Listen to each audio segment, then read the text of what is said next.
Hola y bienvenidos al Podcast Value, el espacio donde hablamos sobre el value investing y la educación financiera, estrategias, gestores, libros, acciones, dividendos, ventajas competitivas, resultados de compañías. Vamos a explorar todo lo que necesitas saber para ser un inversor inteligente. Participa con nosotros en esta conversación de amigos apasionados por las inversiones, la bolsa y las finanzas. Sin secretos, sin filtros. Vamos a compartir contigo todo lo que hemos aprendido para encontrar esas compañías que te van a hacer dormir bien por la noche. Únete a nosotros en este viaje hacia la libertad financiera.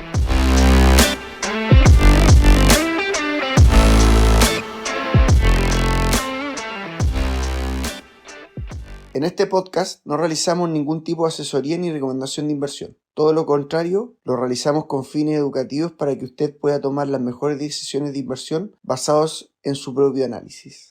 Bienvenidos, queridos inversores, a Pasión por Invertir y el Podcast Value. Aquí estamos en un nuevo capítulo, aquí con Gabriel. Hemos preparado una presentación muy interesante. Y hoy en día vamos a hablar de quién más que el abuelito más querido por todos los inversores. Un Qué abuelito, buena onda el abuelo, un abuelito que yo creo que es el abuelito más famoso del mundo hoy en día. El abuelito, por lejos. unos 92 años, un crack de las inversiones dentro de las 5 personas más ricas del mundo, quien es Warren Buffett. Warren Buffett, qué gran personaje, Nico. Bienvenidos a todos los que nos están escuchando también por audio. Este va a ser una presentación mucho más también llevada hacia el audio y los invito, si es que están solamente escuchando, a que nos puedan seguir en el canal de Nico en Pasión por Invertir. Nos pueden encontrar en YouTube. Ahí va a estar toda la presentación, igual con dibujitos más bonitos, con todo lo que ustedes quieran, nos van a poder ver a nosotros. Y también van a tener acceso a todos los capítulos anteriores que están, pero 10 de 10 con las presentaciones de los modelos Tier 1 de Nico, con las tesis teníamos la tesis de Nagarro, Water teníamos la Intelligence, Water Intelligence, Go estuvo Easy, Go Easy, y se viene una entonces sorpresa. se viene, pero esa, Vamos a hablar de una de las compañías después con mayor moat que yo creo que he visto en mi vida. Yo creo que oh, si hablamos de moat, la compañía que vamos a presentar es increíble. Pero espectacular.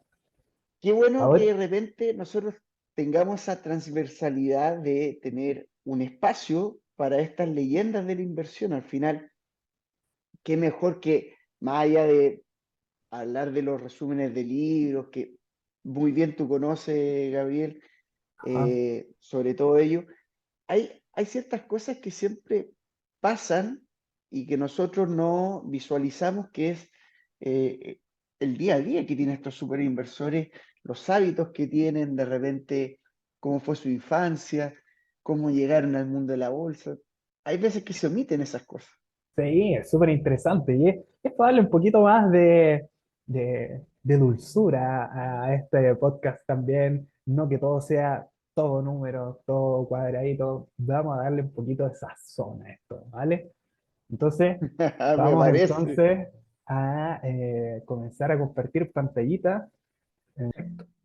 Entonces, en este episodio del podcast Value de Pasión por Invertir, vamos a estar hablando de cómo aprender a invertir como Warren Buffett. ¿Qué mejor?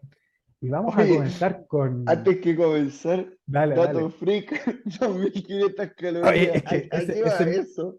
es que Nico, es que esto es muy entretenido porque yo tengo que comenzar con algo entretenido para los oyentes, po. Este dato freak es que son 2500 calorías. ¿Te puedes creer que este abuelo se zampa 2500 calorías todos los días? Pero Pero si imagínate lo el que es eso. compadre es bravísimo para la Coca-Cola.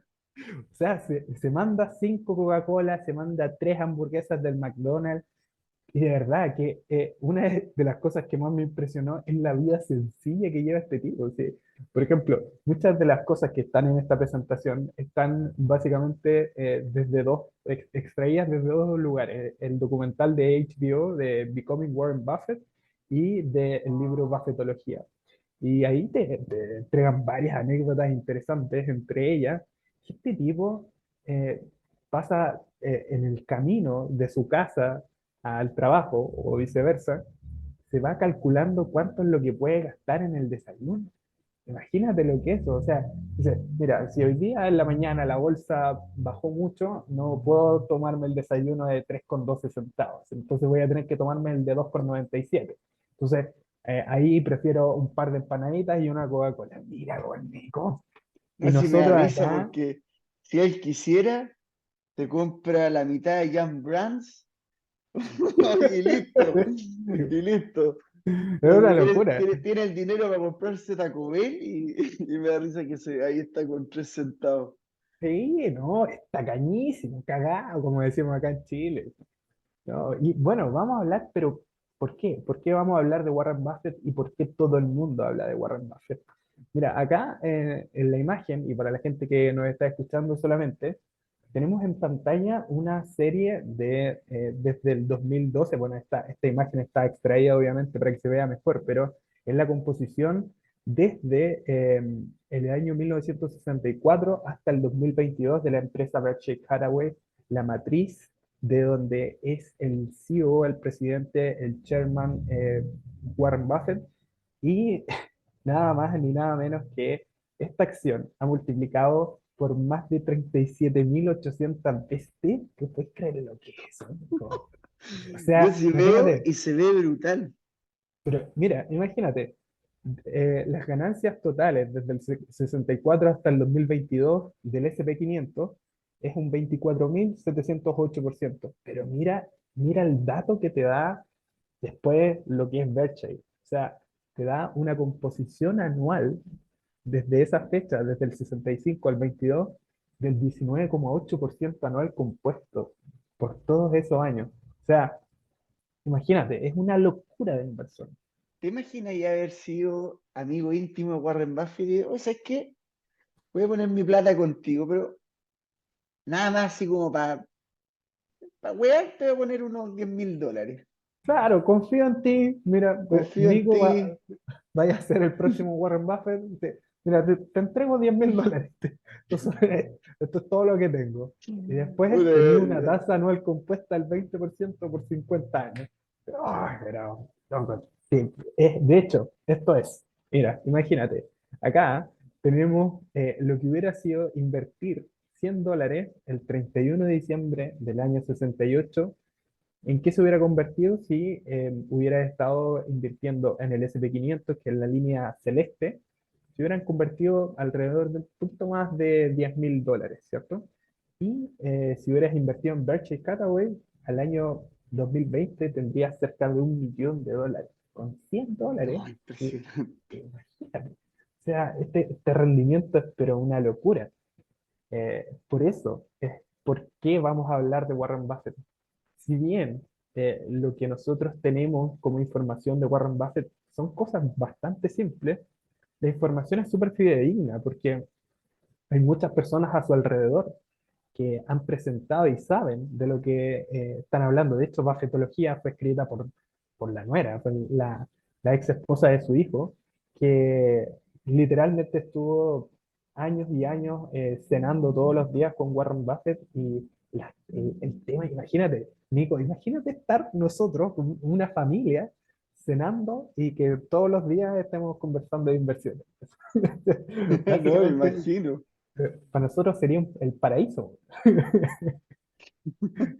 Es que me diría, oye, ¿sabes qué estudia esta compañía? Sí, por ahí Es que, podrían partir, imagínate. Bueno, ah, estudia, mijo.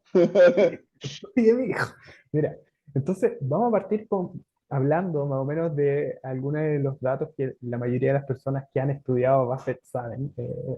Warren Buffett nació en el año 30 durante la gran crisis de la depresión del 29 y el 30 y los siguientes años. O sea, si nos situamos en este contexto, nació en mucha miseria Warren Buffett. El papá era corredor de bolsa y perdió su empleo, obviamente, porque los tiempos no estaban para eso. Entonces, Buffett lo que comentaba es que siempre tenía la costumbre de ir a la oficina de su papá y sentarse en el sillón de la oficina del papá y se ponía a leer los libros que tenía de inversión el papá. Entonces de ahí de a poquito le empezó a pillar el hilo a las inversiones y muchos de esos libros los leyó 2 o 3 veces. Hasta que llegó un momento en donde eh, leyó este libro, 1000 maneras de hacer $1000. Y ese fue el libro que le cambió completamente el chip, porque con ese libro se dio cuenta que había lo que se llamaba la composición de valor, el interés compuesto. Entonces empezó a pensar, imagínate, 7 años y haciendo tablas de intereses compuestos. Una locura, de verdad que es como, imagínate, ¿qué cabro chico puede estar haciendo eso a esa edad, ¿cachai? Oye, pero Entonces, ojo, dato diga, freak, Warren Buffett nunca fue un alumno muy brillante. no, para nada. Y eso Era un es, alumno común y corriente. no, lo que pasa, Nico, es que él cuenta que en el colegio se aburría mucho, porque pasaba todo el día pensando en otras cosas, que era, por ejemplo, cuánto me costaría comprar una balanza y que esa balanza, cuánto era lo que me podría dar si es que las personas querían pesarse, no sé, 5 veces al día. Entonces él se ponía a calcular qué era lo que iba a poder hacer.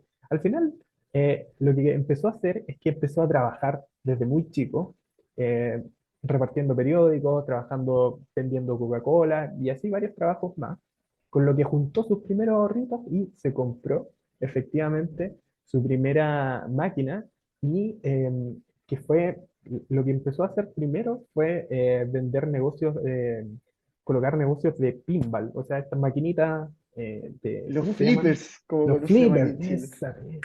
Los flippers, se me ha ido la palabra. Entonces los flippers son estas maquinitas que uno les pega la pelotita y finalmente se llevó a cabo ese negocio y terminó vendiéndolo, imagínate, por $16.000 actuales, porque empezó a repartir en varios lugares, empezó a comprar máquinas, diferentes tipos de máquinas que a él no necesitaba estar ahí todo el tiempo. O sea, era básicamente comprar la máquina y que las personas la ocuparan y ellos dejaban su dinero ahí. Entonces, juntó esta serie de máquinas y vendió el total de su primera empresa por $16.000 actuales. Una maravilla realmente, y es todo eso mientras estaba estudiando. Entonces, él siempre estaba pensando en cómo podía llegar a ser millonario. Siempre tenía la meta, decía, yo a los 30 años voy a ser millonario. Siempre le dijo a toda su familia que a los 30 años iba a ser millonario. Oye, Cosa, y otro dato freak, lo que hacía Buffett muchas veces con estos flippers es que tenía una relación, y cacha, ya haciendo negocio, porque exacto, hacía relación, por ejemplo, con el barbero, el peluquero, con el peluquero, y, y le decía, oye, mira, hagamos esto. Yo gano, no sé, creo que era el 60-70% de la el gente que 80-20. use 80 Ajá. bits, de las máquinas que usen Flipper, y claro, tú te quedas con esto. Entonces ya tenía una mente de cómo hacer negocio desde pequeño. Genio, realmente. Pues, se nutrió de todo lo que era la información que tenía de su papá, así que espectacular. Entonces, vamos a hablar un poco y entrar en materia de cuáles serían los 7 secretos de inversión de Warren Buffett, que no son tan secretos, sinceramente, pero eh, es bien importante cuando nosotros nos ponemos a pensar en inversiones, y a mí me pasa muy seguido, de repente nos metemos súper adentro en las materias, empezamos a hablar de muchos conceptos técnicos, muchas cosas, pero de repente este tipo de cosas nos llevan hacia el principio, hacia la parte más elemental de la inversión. Que por ejemplo, secreto número uno, solamente invertir a largo plazo y en empresas cuyos beneficios futuros se puedan predecir. ¿Qué más simple que eso? O sea, por ejemplo, si yo invierto en Bitcoin, ¿cómo puedo saber cuáles van a ser los beneficios de Bitcoin de aquí a 10 años? no puedo, no es una empresa, no tengo cómo saberlo. Entonces solamente eso es especulación. En cambio, si yo, por ejemplo, pienso en Coca-Cola, puedo perfectamente saber cuánto es lo que podría ganar Coca-Cola de aquí a 5 o 10 años, proyectando la tasa de crecimiento que han tenido sus beneficios los últimos 10 años, perfectamente. Oye, lo que hacemos nosotros con los KPI. Exacto, es que a eso O sea, voy. si yo un día estoy comprando restaurantes, me va a interesar saber cuántos locales van a abrir y cuánto es lo que va a rentar cada local. Exacto. Son como cosas que donde nosotros tratamos de enseñar. O sea, muchos de estos secretos también nosotros tratamos de implementarlos. Claro, llevarlos a la práctica, esa es la idea. Ujú. Eh, en general, las empresas que tiene Warren Buffett tienen expectativas a su favor, o sea, que van con el ciclo económico, la empresa va ganando más dinero y generalmente eh, hay una posición más competitiva y es el secreto número 3 que se genera un monopolio del consumidor. Por ejemplo, ¿qué pasa con Coca-Cola o con Visa, Mastercard? No hay muchas más empresas que puedan competir con esos modelos de negocio. Si uno piensa en bebida, inmediatamente piensa en Coca-Cola. Es algo que realmente, por ejemplo, leía una carta que había mandado el presidente de Coca-Cola a sus accionistas, creo que era en el año 90, y que básicamente eh, Coca-Cola vendía tal cantidad de bebidas todos los años que los competidores ni siquiera llegaban a la mitad de las ventas que tenía Coca-Cola. Imagínate, o sea, era una locura y sigue siéndolo en realidad hoy en día. Entonces, la idea de Warren Buffett siempre fue enfocarse en las empresas que tuvieran este monopolio del consumidor, que sí o sí el cliente pensara en ellos. Lo dice muy bien también en el documental que les mencionaba, cuando habla de See's Candies, que es esta empresa que vende dulces o el chocolate, y que Warren Buffett lo explica súper bien y dice, mira, si yo quiero regalarle a mi novia y quedar bien con mi novia, voy a intentar que sea el mejor chocolate para que me pueda decir que sí. Entonces, no voy a ir a la competencia, no voy a pensarlo dos veces, no voy a escatimar en gastos en el fondo. Ahí sí o sí ella va a saber que yo estoy comprándole lo mejor. ¿Cachai? Entonces, ese tipo de cosas son súper importantes mirarlas como no solamente pensar, claro, muchas veces nosotros nos enfocamos en los números, pero también pensar en la posición que tiene la empresa y qué mejor que corroborarla a través de los números. Es eso.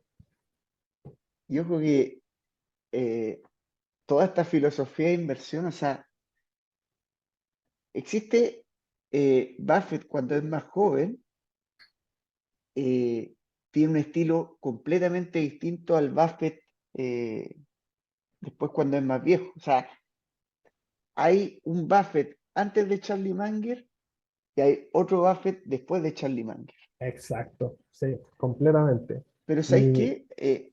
Hay una cosa que nunca hablan de Buffett, porque siempre hablan de Buffett después de Charlie Munger, pero el que estuvo antes, cuando Buffett estaba más en esta onda del deep value, el ujú, value, más del método Benjamin Graham a rajatabla, claro, claro.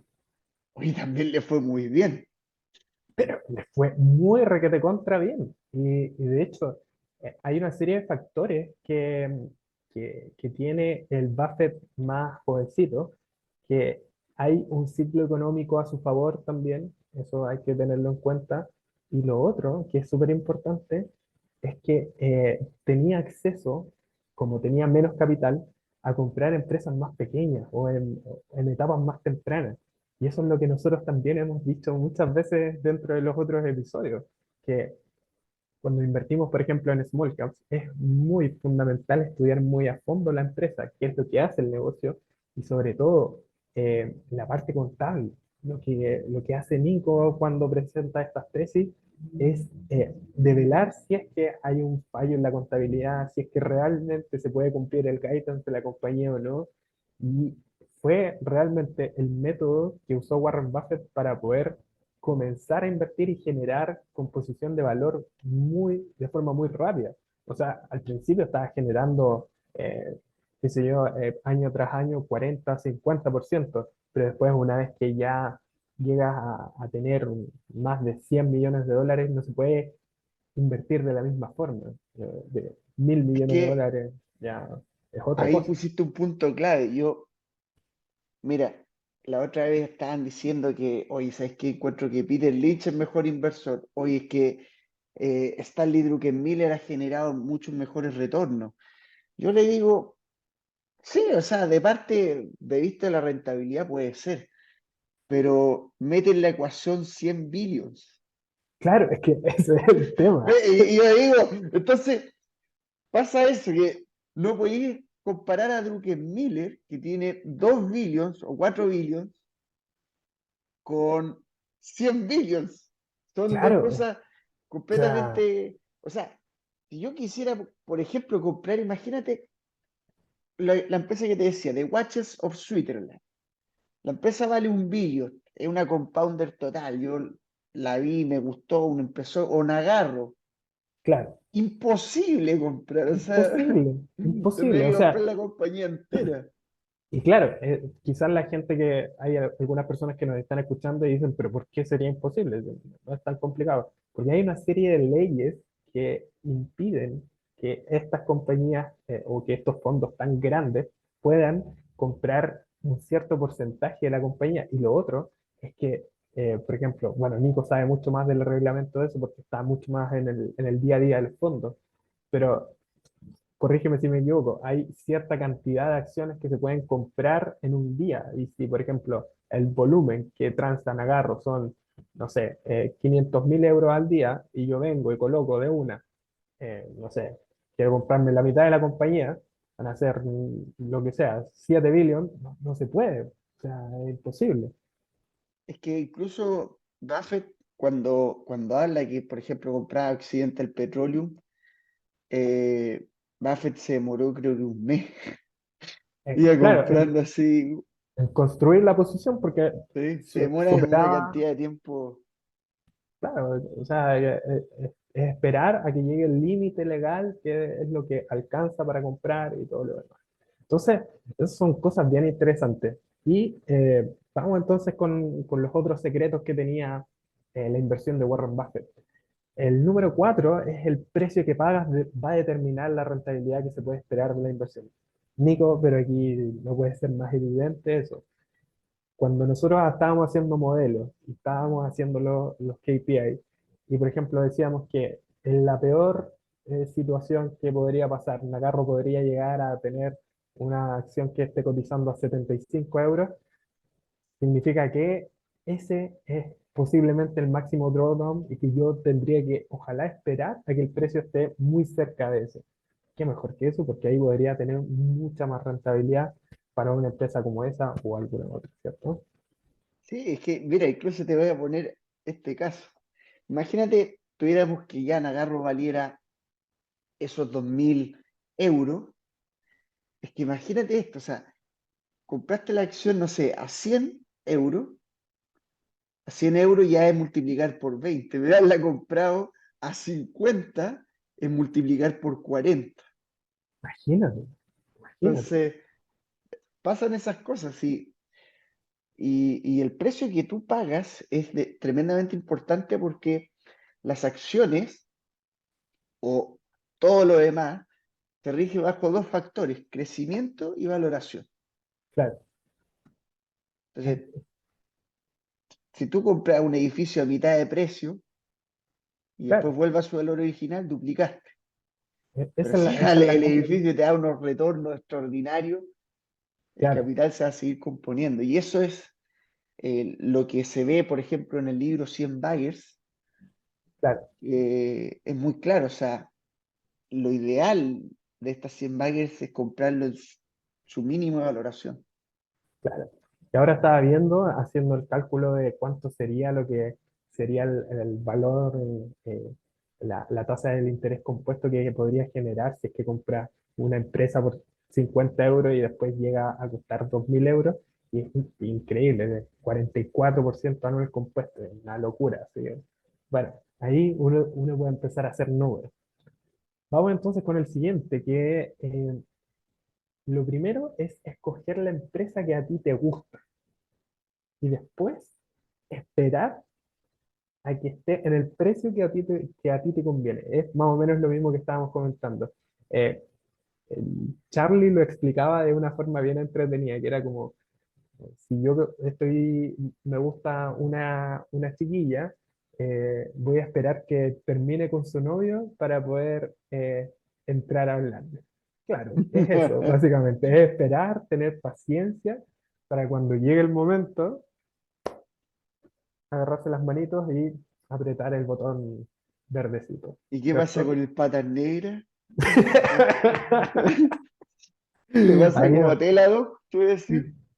Claro, es que sería, sería el mal amante. El novio lo corre a buscarlo. Oye, pero Teladoc sería como ese pololo que... Tóxico. el El que le tóxico, pega, ese. el que le pega la... Oh, sería... No, qué terrible eso. Sería malo. Sería muy mala. Oye, mira, y ahora estábamos viendo. El secreto 6 es bien interesante porque nosotros cuando hemos estado hablando en otros episodios, estábamos comentando que quizás las tasas de retorno que esperábamos era del 20, del 25%, y una de las cosas que se dice Buffett que siempre él quiere esperar un retorno de sus inversiones del 15% o más. ¿Sí? Entonces, nosotros estábamos incluso un poquito más interesados en tener una rentabilidad mayor, porque al final eh, te estás cubriendo de cierta forma de que por los tipos de intereses, por cualquiera sea el entorno económico, vaya a pasar algo. Es bien interesante eso igual. Es que nosotros, como somos inversores particulares, con harto menos capital, diría yo, Uf, harto harto, menos, entonces bastante menos. eh, tenemos la posibilidad de buscar más rentabilidad. Yo lo hago, pero es porque en el fondo, como me dedico a esto y estoy buscando compañías que a lo mejor son de esta calidad, pero Buffett está, o sea, lo único que tiene que comprar son compañías grandes, mucho más difícil. Exacto, es más complejo.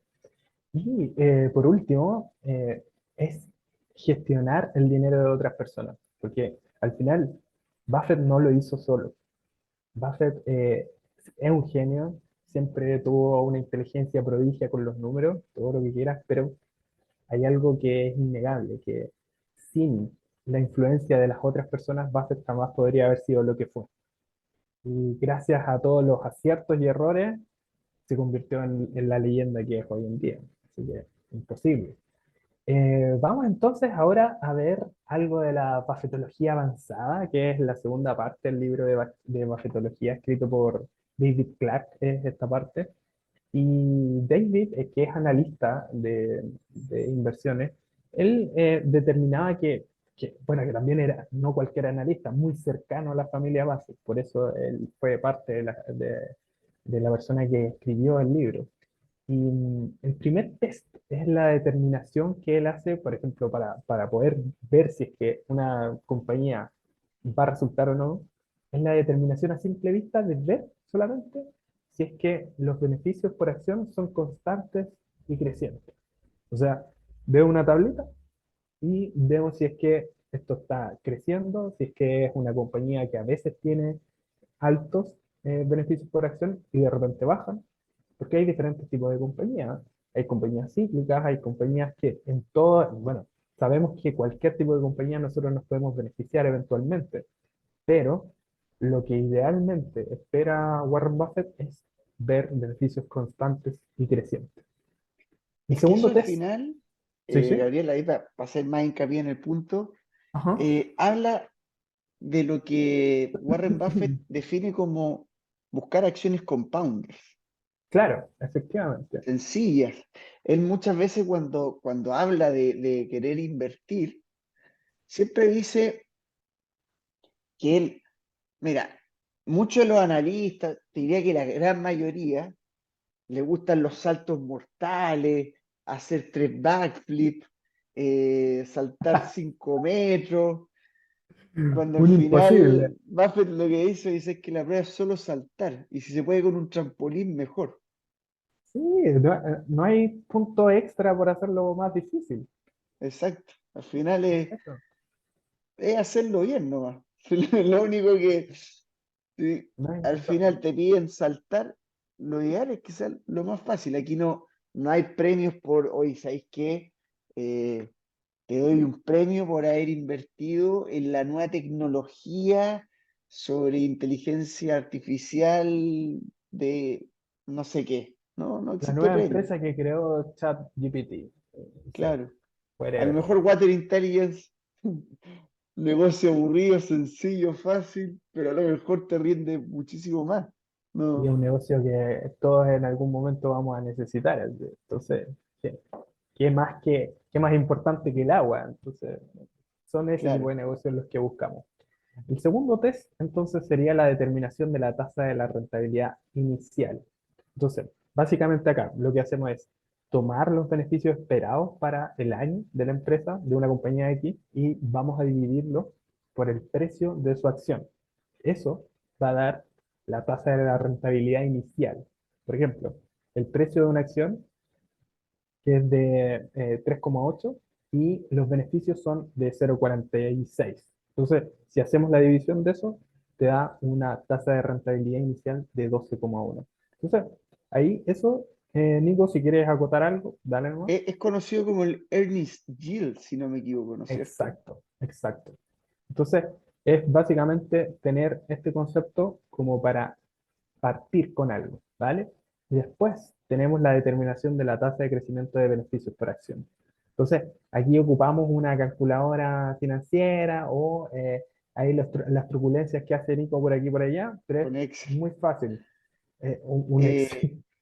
Mira, el earnings yield de repente es muy útil porque al final, si tú eres inversionista inmobiliario, te puede gustar Ajá. mucho esto porque generalmente tú tienes que definir que la bolsa siempre está más o menos unas 15 veces, que es como más o menos un 7,5, 7% de earnings yield. Si el earnings yield que tú tienes es superior a eso en un negocio fácil, predecible y todo lo demás, y que crece más que el mercado, yo creo que lo puedes hacer bien. Volvemos al mismo punto, no, no hay premios por hacerlo más difícil. Exacto. Es eso.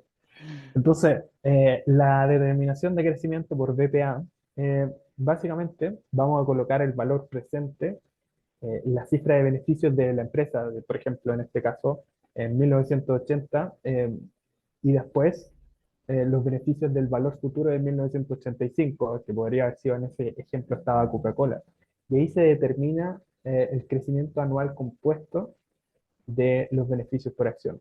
Eso te puede dar, por ejemplo, imagínate que yo lo voy a hacer en estos momentos en la calculadora. Si tenemos, por ejemplo, los beneficios por acción son de 10 y después tenemos un plazo de 5 años y al final del periodo son beneficios por acción de 15, tienes un beneficio compuesto anual del 8,45%.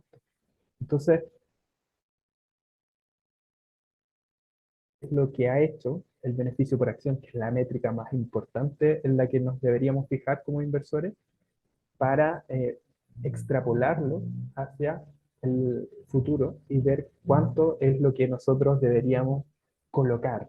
Y ahí entra todo en juego, porque en este caso estamos haciendo una parte simple. Lo que nosotros hacíamos con Nicolás en los episodios anteriores era eh, entrar mucho más al detalle del por qué llegamos a ese número, cómo llegamos a ese número, cómo determinamos las ventas, cómo a través de qué cosas el negocio llega a ese número tan importante. Entonces, es súper interesante volver al concepto inicial, reacomodarlo y tener ya esto fresquito para poder después venir y decir, mira, ¿sabes qué? Esto está bien interesante porque aquí yo estoy viendo el detalle de cómo llega este número. Eso es lo entretenido. Pero Gabriel, de hecho, yo hago esto siempre, siempre. Porque al final, antes de... Mira, ustedes me van a decir que a lo mejor todas las compañías que he presentado tienen una rentabilidad, o sea, esperada que nosotros vemos superior al 30%. Claro. Pero la verdad es que es después de analizar cientos y cientos de compañías. Yo, por ejemplo, yo creo que era analizar unas 300. Imagínate. Entonces, han sido horas y horas y horas y muchas horas de screeners, de análisis, de escuchar un analista que dijo esta acción, la voy a mirar, de listas de seguimiento. Y vaya que ha sido así, yo estoy completamente consciente de eso. Todas las compañías que nos hemos dicho, oye, mira, esta puede ser, esta. eh, claro, Porque es incluso un yo te podría trabajo. dar una tesis de Dole, que es, a lo mejor, si Dole lo dejo a 5 años, me daría un retorno del 10% o el 15%. Claro, Pero la revalorización que ha tenido Dole, te has fijado que ha tenido, o sea, pasó de 7 a casi 13 12, está. casi 13. Entonces ya estamos hablando de doblar. Yo más o menos compré creo que en 9. Y al final lo que te digo yo, o sea, de repente depende de algún momentum.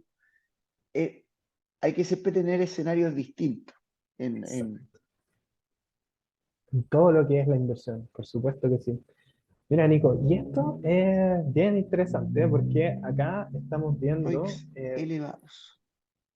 una de las métricas que usaba Warren Buffett, eh, la rentabilidad del capital. ¿Por qué la preferencia de este tipo de empresas? Por ejemplo, tenemos una empresa A y una empresa B que tiene esta estructura de capital. Tiene los activos, lo mismo, 10 millones, deudas 4 millones, tiene un capital total de 6 millones, y los beneficios después de impuestos son diferentes.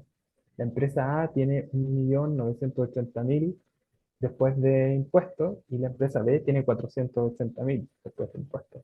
Entonces, lo que renta el capital de cada empresa es muy diferente. Entonces, ¿qué es lo que está pasando aquí?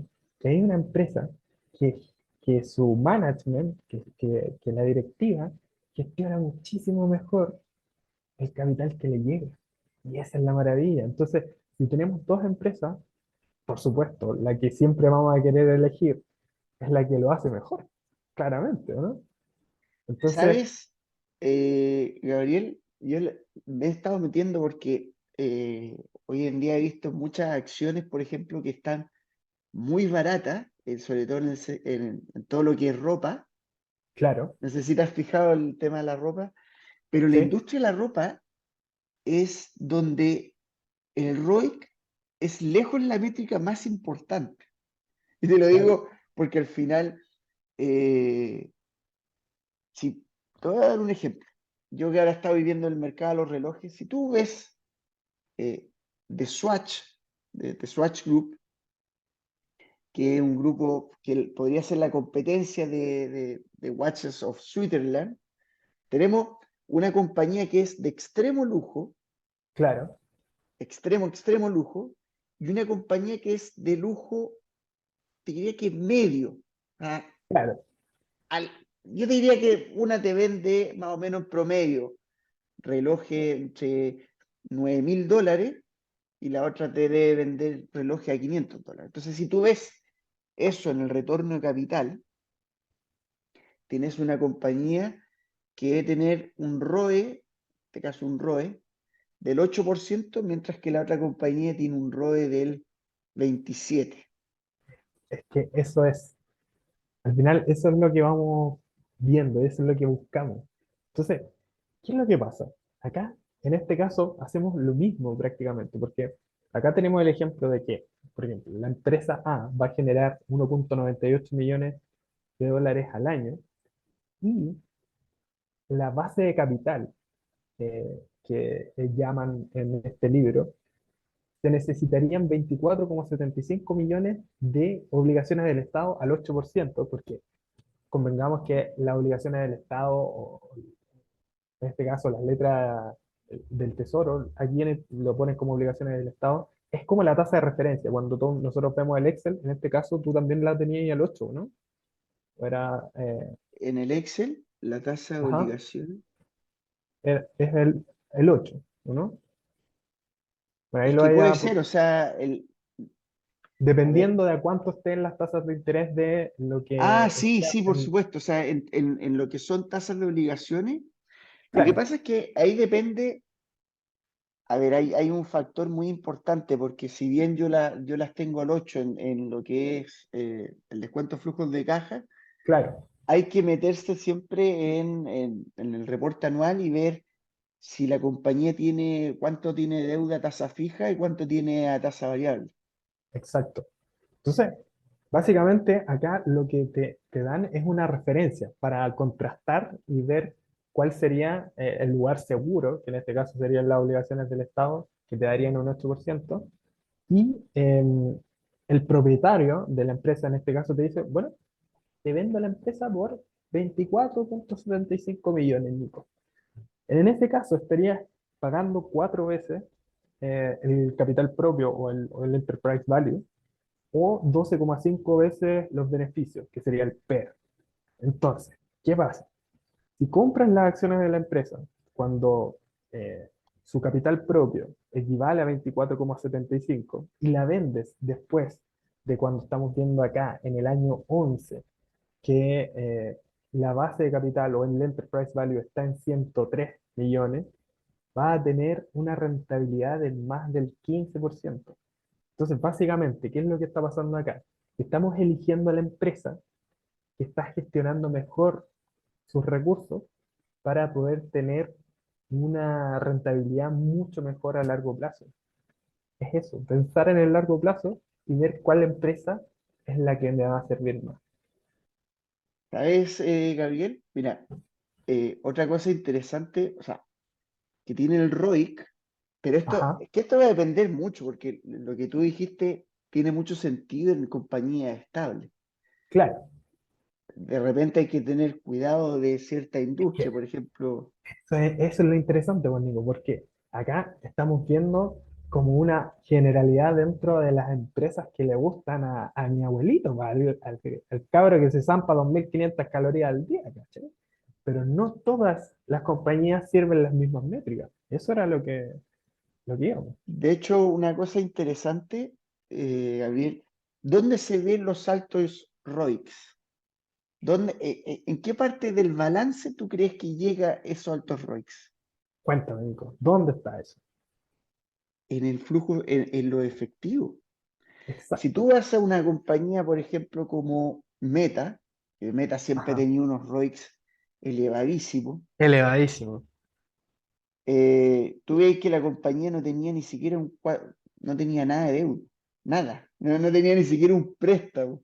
No, Yo creo que el único caja. préstamo que tenía Zuckerberg era con un amigo, Con el Nico. pero la verdad es que altos ROICs equivalen a, o sea, altos ROICs en el tiempo, que perduran y todo lo demás, equivale a baja deuda. Exacto. De hecho, Dole, que tiene bajos ROICs, tiene mucha deuda.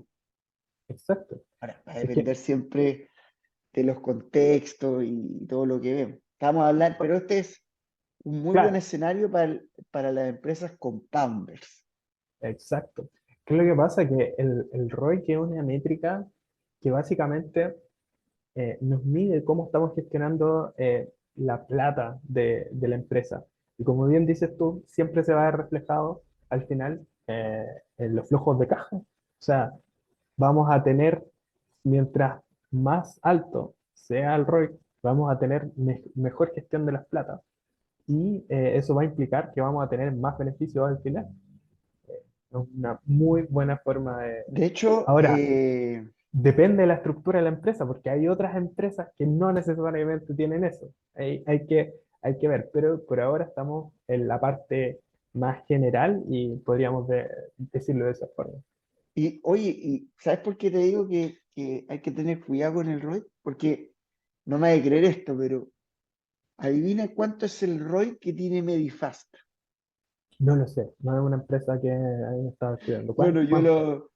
Hablando de ROIC elevado, 70%. Mira, pero, De hecho, mira. tú entras a Medifast, no tiene $1 de deuda.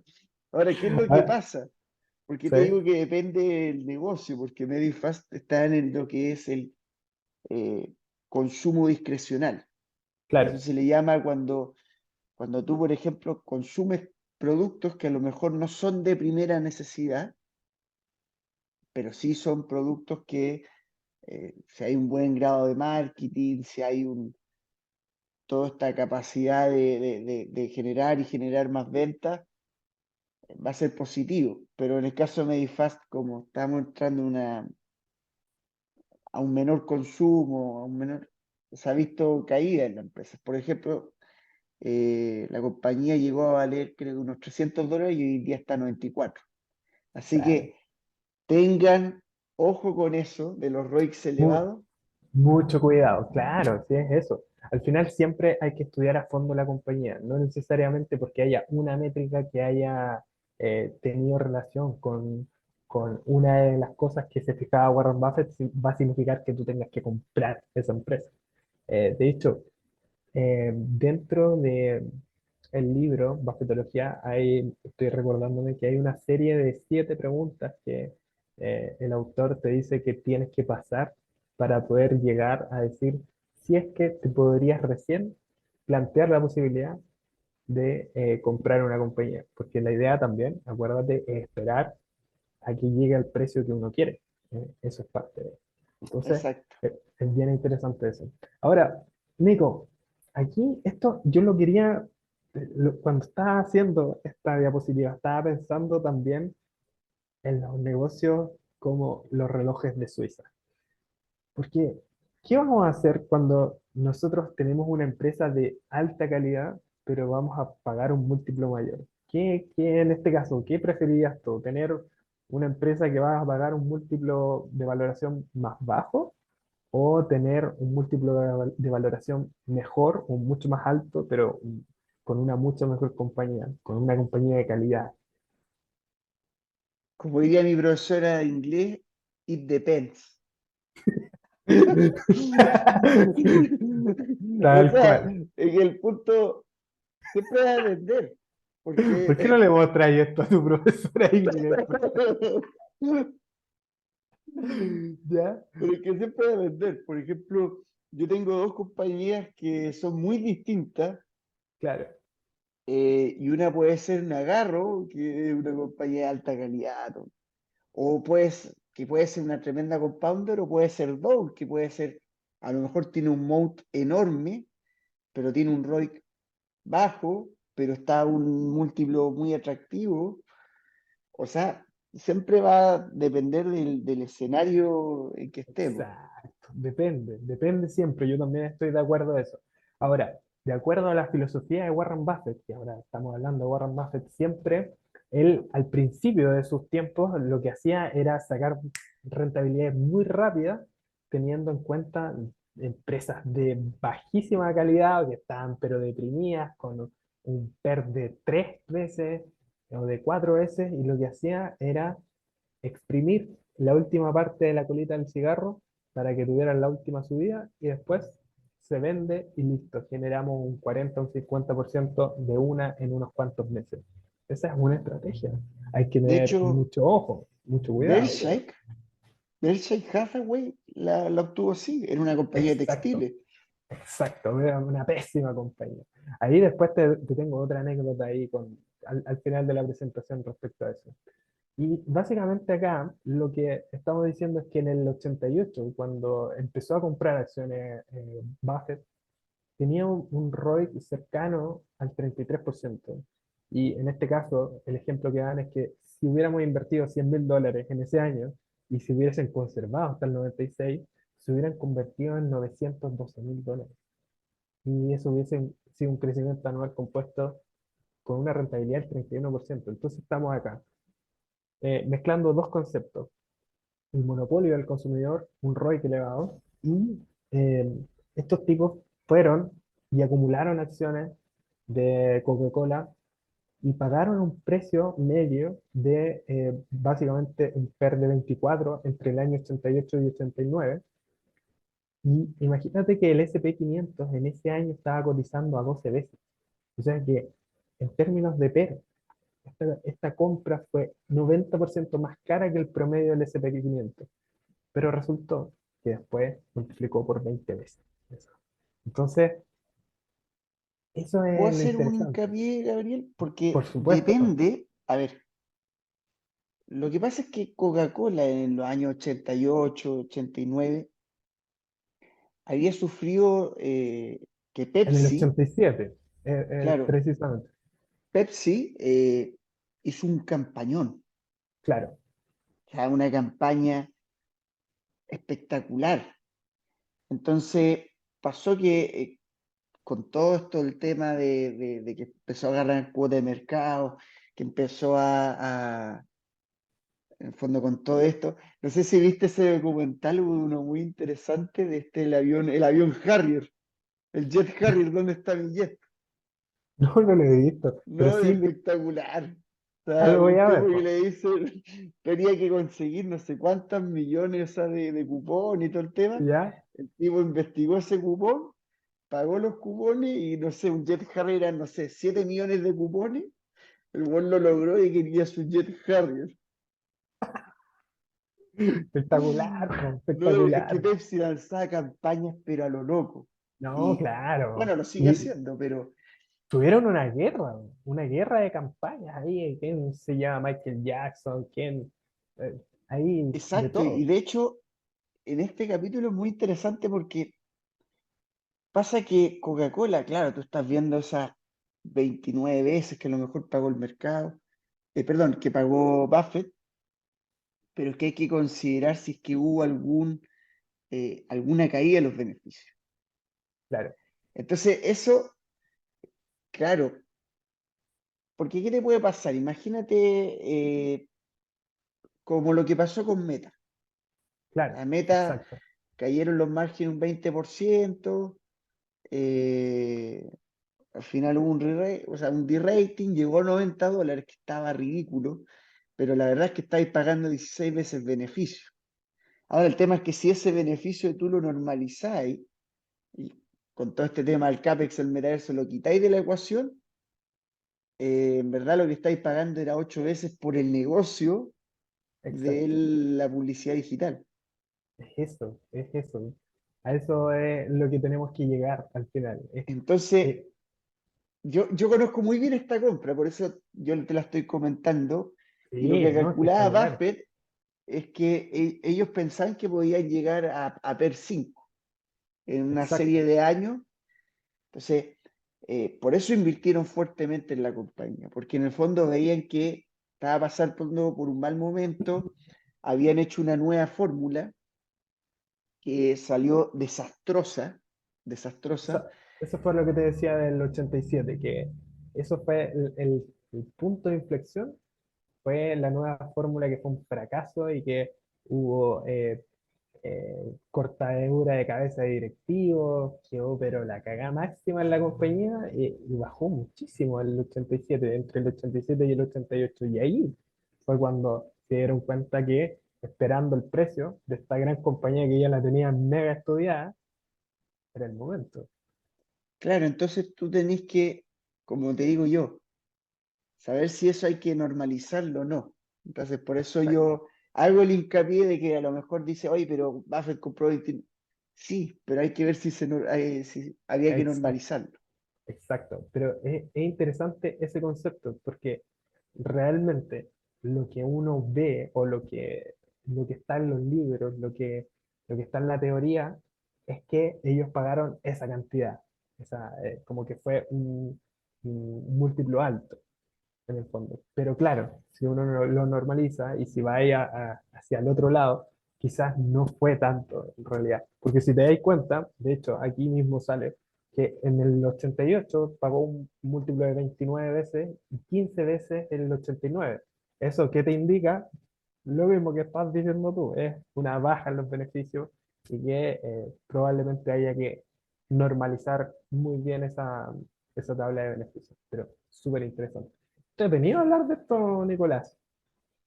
Sí, es que siempre uno tiene que poner en perspectiva, como digo Claro, yo, todo acerca de las compras o cómo lo hicieron, o en verdad, qué es lo que hicieron, porque sí, nos pasó con Meta. nos pasó con Meta, se sabe. Un gran caso. Bueno, y vamos a ver qué pasaba con este tipo, porque la convicción dentro de cómo construía su cartera, eso era una de las cosas que yo sinceramente más admiro de Buffett, que el tipo no le temblaba el pulso. O sea, por ejemplo, 2016 bajaron las acciones de Apple, está un escándalo ahí entre medio, se manda una compra de 15 billones y actualmente es más del 40% de la cartera de Berkshire Hathaway. Yo Oye, creo que no le pero gustan las empresas es que, tecnológicas. mira, Le eso, carga. De menos hecho, mal que no le gusta.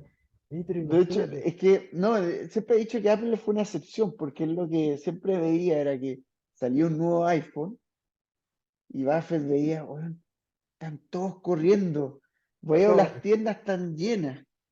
claro, pues, y a Buffett le gusta ver las noticias, entonces veía que toda la gente estaba ahí haciendo fila por, por el nuevo iPhone. Tiene, Claro, ¿qué es eso? y ve la cotización, Claro, por una, supuesto. un misil para arriba, Claro, to the moon, to the moon, to the moon. tu profe de inglés. Claro. Por ejemplo, también otra acción icónica, Coca-Cola, que se ha multiplicado por más de 20 veces. American Express, que al principio destinó un 20% de la cartera y se ha multiplicado, pero 200 veces, es una locura. Entonces, Los bancos que tuvo también multiplicaron por 100 también, veces. claro, Wells Si no me Fargo, equivoco, claro, West Fargo. claro, Y al final es lo que decimos nosotros. Cuando tú tienes claro el negocio, cuando tú sabes lo que vende, aquí tenemos tres compañías que generan ingresos recurrentes todos los años. No me imagino un año en que Apple caiga un 20-30% el volumen de iPhone vendido. ¿no? Y la locura que está pasando ahora, si te están ofreciendo un 4,17%, básicamente Apple ahora es un banco, una especie de banco. Y con la nueva noticia que salió, hasta a mí me dieron ganas de comprarme un iPhone ahora. Yo que soy Android lover. Claro, Nada. y estamos hablando de que, oye, los audífonos, el Claro, MacBook Pro, entonces eh, tenemos tres compañías que en el fondo son de extrema calidad. claro. Y oye, y decirte algo, porque la verdad es que Apple a mí me tiene una cosa interesante, porque yo la estudié, yo no puedo creer que desde que empezó a salir el iPhone, la compañía pasó muchos años, que te hablan así, 8 años, 9 años, que la compañía cotizaba entre 10 a 15 veces beneficio. Imagínate, una locura. Y yo la verdad no sé cómo no entró más gente ahí. O sea, el periodo desde que salió el primer iPhone hasta ahora creo que lo he multiplicado por unas 44 veces. Imagínate, o sea, nosotros éramos unos yogurines, todavía ni siquiera estábamos pensando en, en Iron Maiden y estaba ahí Metal dando oportunidades a Apple con cotizaciones a 10 o 15 veces de beneficio. O sea, una real locura. Es que eso. Y aparte, mira, lo que comentábamos, las cinco principales posiciones de la cartera de Berkshire siempre han supuesto más del 50% de la cartera. O sea, una concentración espectacular. Eso es convicción. Porque, claro, si tú te vas a la cartera completa de Berkshire, te pilláis 40, 50 empresas, pero que tienen márgenes, o sea, el porcentaje que representa, no sé, Activision, Me da Blizzard o risa, eh, me da risa esa gente que dice, 0,01. oye, pero tienen este banco brasileño, Nu Holdings. No, tiene Nu Holdings, tiene como el 0,1%. 0,001. Dije, pero Claro, ¿qué una es cosa así, eso? pero. No, Oye, y aparte se sabe que esas no son las posiciones en las que entra Buffett, esas son parte de los asesores que tiene, pero exacto. las compras fuertes, él es el que entra. Entonces, ya vamos terminando esta presentación, este episodio, y yo animo a reflexionar, algunas reflexiones. Eh, Warren Buffett ha sido el inversor que ha batido durante más tiempo al mercado. Eso creo que no hay muchas dudas sobre eso. Pero el tema es que lo que comentaba no ha sido solo. El principal vehículo al principio de sus tiempos fue Buffett Partnership, que era básicamente una asociación con sus familiares que juntaron $105.700 y de ahí partieron y actualmente está una compañía valorada más que el PIB de varios países del planeta. Y una de las cosas más entretenidas es que, según sus propias palabras de Buffett, la peor inversión que hizo él fue la de comprar Berkshire Hathaway. Mira qué cosa es eso, porque el tipo empezó hizo un trato con el dueño de aquel entonces de Berkshire y que iba a comprar las acciones por $11,5. Pero llegó el momento del trato y en buen chileno el dueño lo quiso cagar. Y había una diferencia entre lo que se había el precio pactado y lo que se suponía que le estaba ofreciendo el dueño. Entonces, él hizo una inversión emocional. Se enojó tanto que llegó y se compró toda la compañía de una. ¿Quién fuera Warren Buffett para llegar y comprarse una compañía de una? Entonces, ¿qué quiero Pero, decir con esto? Es que ahí fue donde formó su vehículo que tiene hasta ahora. Y Berkshire ha sido esta empresa que ha ocupado como un holding para poder invertir en todas estas empresas maravillosas que hemos estado comentando hasta ahora, pero siempre bajo una premisa particular que es una de las cosas que nosotros también comentamos harto, que es la paciencia. Este tipo no quiere hacerse millonario mañana, no. Siempre pensó y siempre tuvo la visión de que la composición de la riqueza es a largo plazo. De hecho, comentaba que su matrimonio, parte del fracaso de su matrimonio fue por eso, porque Susie, su esposa, eh, siempre quiso de alguna forma tener no todo de inmediato, sino que ella quería donar a fundaciones, quería tener un estilo de vida un poco más extravagante. Y hubo ahí algunos problemitas por aquí y por allá, y que básicamente Buffett nunca estuvo de acuerdo con eso. Él le gustaba seguir viviendo en Omaha, en su pueblo natal, y ella quería irse a California a vivir la vida. Entonces, pero es que si tú, imagínate ser la señora Buffett, estar con una de las personas más ricas del mundo y vivir en la misma casa que compraste en los años en 40, el 58, en específicamente, por 58, ¿verdad? $31.700 le costó la casa. Imagínate. ¿Cachai? Entonces, claro, sí, se entiende la situación. Pero otra de las cosas que es bien interesante es que, por ejemplo, el hijo de Warren Buffett comentaba que Warren Buffett, en el tiempo que él fue criado, no era famoso. O sea, Warren Buffett se hizo famoso después. Él empezó a generar popularidad cuando ya tenía muchos millones de dólares en su fortuna. Pero antes no, antes era un tipo relativamente desconocido, que tenía este vehículo de inversión y ya, pero no era alguien famoso. Después de los logros y la paciencia por el interés compuesto, fue que Warren Buffett tomó el personaje que es hoy en día. No, increíble, qué decir, o sea, sin duda para mí el mejor inversor de la historia, y como te digo, no solo por rentabilidad, sino también por la cantidad de dinero que ganó. Y decir que Buffett, la otra vez vi una estadística y que lejos podría ser la persona más rica de la historia, porque dentro de las personas más ricas de la historia no son incluso los nuevos millonarios de hoy en día. Está Rockefeller, si Claro, tú tasáis su riqueza a lo que vendría siendo la actualidad, Claro, creo que era una locura, unos 350 billions, lo que tenía sí, sí, Rockefeller evaluados en esa época. Entonces, claro, pero la verdad es que Buffett ha donado creo que la mitad de todo lo que ha generado. Entonces, podría exacto. tener mucho más riqueza. Sí, de hecho, Buffett hasta ahora lleva donado más o menos el 65% de lo que ha generado.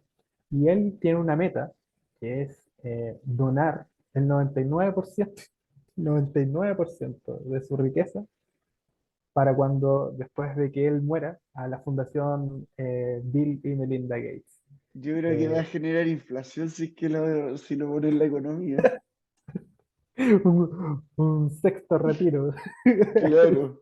Oh, O sea, estamos hablando de que lo que podría valer sus acciones es como un poquito menos que todos los fondos de pensiones, todo lo que había en los fondos de pensiones. exacto, exacto. Es como más que el PIB de Ecuador, creo, de Paraguay.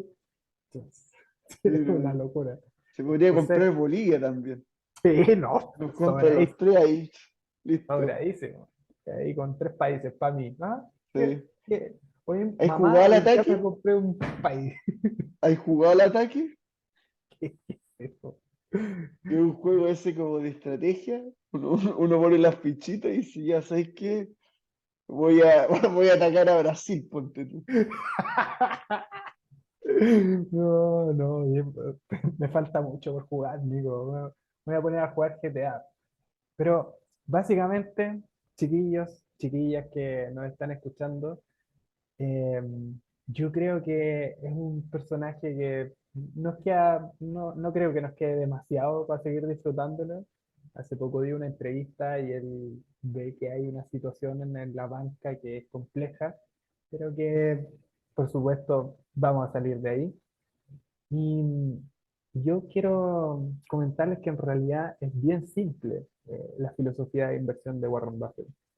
Es súper simple estudiarla, pero muchas veces no la aplicamos. Sobre todo este punto tan importante, la paciencia. La paciencia y tener paciencia cuando hay una inversión, cuando está tu capital en juego, vaya que es complicado. Y ahí hay que entrar y pensar como el abuelo, mantener ese espíritu emocional inquebrantable y darle para adelante. Si tú ya hiciste las tareas y es tu convicción, no queda otra. Oye, lo Así que que decimos nosotros, eso, comprar bienes inmobiliarios. Yo siempre le preguntaba, si tú compras un restaurante, ¿lo vas a querer vender mañana? eso, Eso, eso. Nada eso más, es lo nada que que, agregar, nada exacto, más. eso es lo que tenemos que buscar. Chiquillos, ha sido un real placer, de verdad. Nico, ha sido una muy buena conversación. Estaba muy entretenido, de verdad. Y espero que les haya gustado, que les haya aportado un poquito de valor.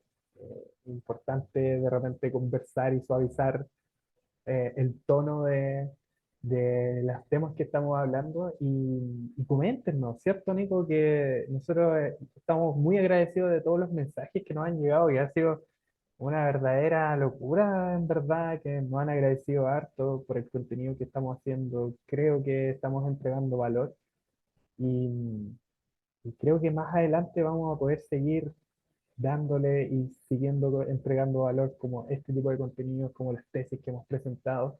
Eh, de aquí en adelante se vienen muchas cosas interesantes, así que la idea es que nos puedan apoyar, compartir el episodio del podcast, el canal de YouTube, para que todas las personas que están interesadas en el value investing, en las inversiones, en las finanzas, puedan aprender un poquito más o tener otra mirada de estos mismos temas. Así que, de verdad, un agrado. Síganos en Instagram como @el podcast value, en el canal de YouTube, Pasión por Invertir. Nuestras cuentas personales de Instagram son @pasión invertir, la de Nico, y la mía @Gardieles. Esto también queda en el podcast de Gardieles, así que un gustazo conmigo, un gustazo, de verdad. No, capitulón. Ojalá Capitulón. volver a hablar de estas leyendas. Vamos a presentar, yo creo que vamos a seguir presentando más leyendas. Sí, Eh, por supuesto hay que sí. muchas leyendas ahí No, hay varias escondidas ahí, pero que son bien interesantes. Este es un caramelo. ¿Ah? Exacto. Vamos, vamos a hacer. Partir por lo más grande, como diría yo. Claro. Partimos así ya, como diría yo, así como la U de San Paoli en su momento, todo al ataque. Claro, todo. Vamos al mejor al tiro. No, de verdad, un agrado haber podido hacer esto. Así que muchísimas gracias y estamos viéndonos y escuchándonos próximamente. Se viene una tremenda tesis, los dejamos a todos invitados para que volvamos a ese contenido, pero al hueso. Así que hasta luego, queridos inversores. Hasta luego, queridos inversores.